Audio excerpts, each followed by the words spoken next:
राजस्थान के बाड़मेर जिले से लगभग 80 किलोमीटर दूर एक वीरान इलाका है। चारों ओर रेत, गर्म हवाएं और चुप्पी। यहाँ कोई नहीं बसता। लेकिन एक समय था जब इस जगह पर इंसानों की भीड़ होती थी। दिन रात मशीनों की गड़गड़ाहट, मजदूरों की आवाजें और चमचमाती ट्रॉलियां चलती थी। इस जगह का नाम था धूलगढ़ माइंस।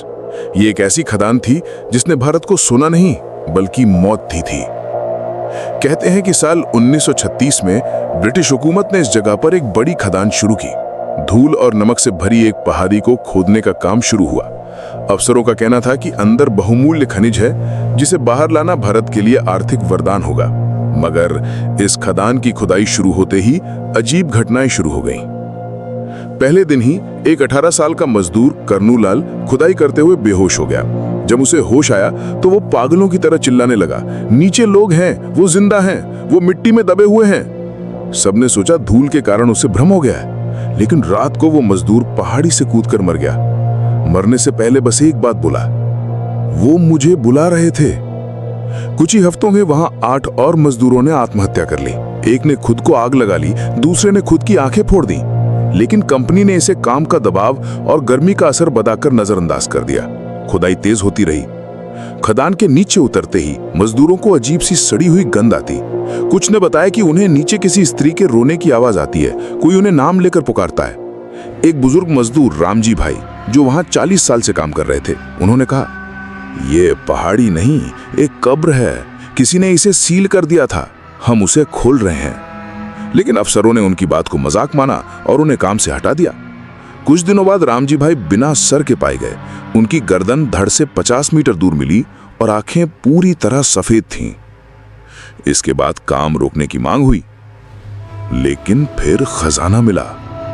गहराई में खुदाई करते करते मजदूरों को चांदी के सिक्कों, पुरानी तलवारों और हड्डियों से भरे बक्से मिले।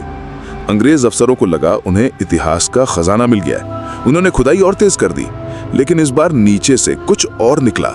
तांत्रिक प्रतीक, काले कपड़ों में लिपटी हड्डियां और जंजीरों में बंधे कंकाल। अब मजदूर डरने लगे। उन्हें यकीन हो गया कि यह सामान्य खदान नहीं है, यह किसी नरबली स्थल की कब्रगाह है। खदान के सबसे गहरे हिस्से में एक पत्थर की दीवार मिली जिस पर खून से लिखा था, जो इसे खोलेगा वो जीवित नहीं रहेगा। यहां दफन है वो जिन्हें दुनिया ने भुला दिया। उस रात तेज आंधी आई, मजदूरों की झोपड़ियां उड़ गईं। कुछ लोगों ने देखा कि रेत में से काले साई निकल रहे हैं जो मजदूरों को अपने साथ खींच रहे हैं। उस रात 17 लोग गायब हो गए। अगले दिन उनकी लाशें खदान की सबसे ऊंची चोटी पर मिली। सभी के चेहरे डर से जमे हुए थे, जैसे मरने से पहले उन्होंने कुछ भयानक देखा हो। इसके बाद ब्रिटिश सरकार ने उस खदान को बंद कर दिया और पूरी जगह को सेना के हवाले कर दिया। लेकिन 1942 में एक रात वहां एक भयंकर विस्फोट हुआ। आसपास के गांव ने सुना कि जमीन कांप रही है, खदान धंस रही है और भीतर से चीखें आ रही हैं, सैकड़ों आत्माओं की चीखें। अगली सुबह वहां कुछ नहीं बचा, सिर्फ एक गहरा गड्ढा और जली हुई मिट्टी।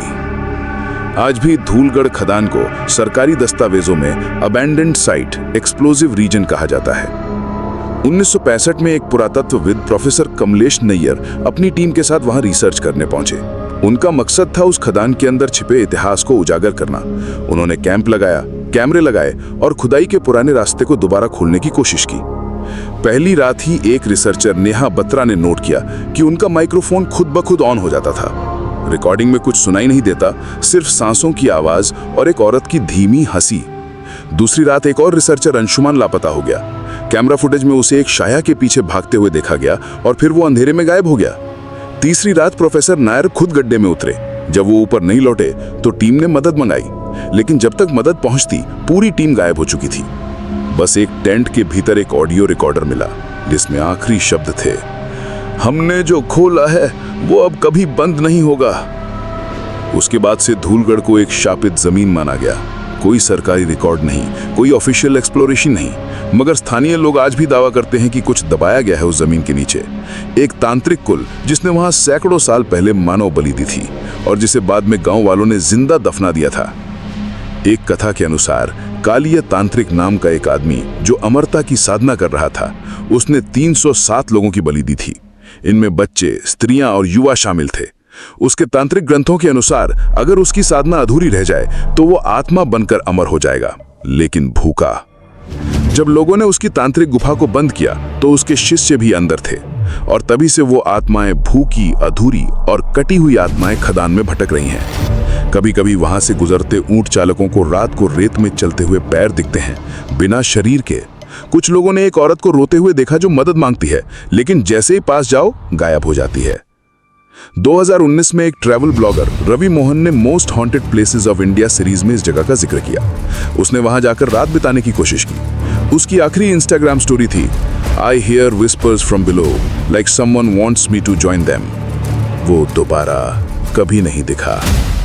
आज भी धूलगढ़ खदान की ओर जाने वाली सड़क वीरान रहती है। मोबाइल नेटवर्क बंद हो जाता है और हवा भारी लगती है, जैसे कोई देख रहा हो। स्थानीय गांव वाले वहां जाने से पहले एक काला धागा बांधते हैं और बिना पुकारे किसी का नाम नहीं लेते। वे कहते हैं, वो खदान आज भी जिंदा है, वो सांस लेती है, और जो अंदर गया वो फिर कभी इंसान नहीं रहता।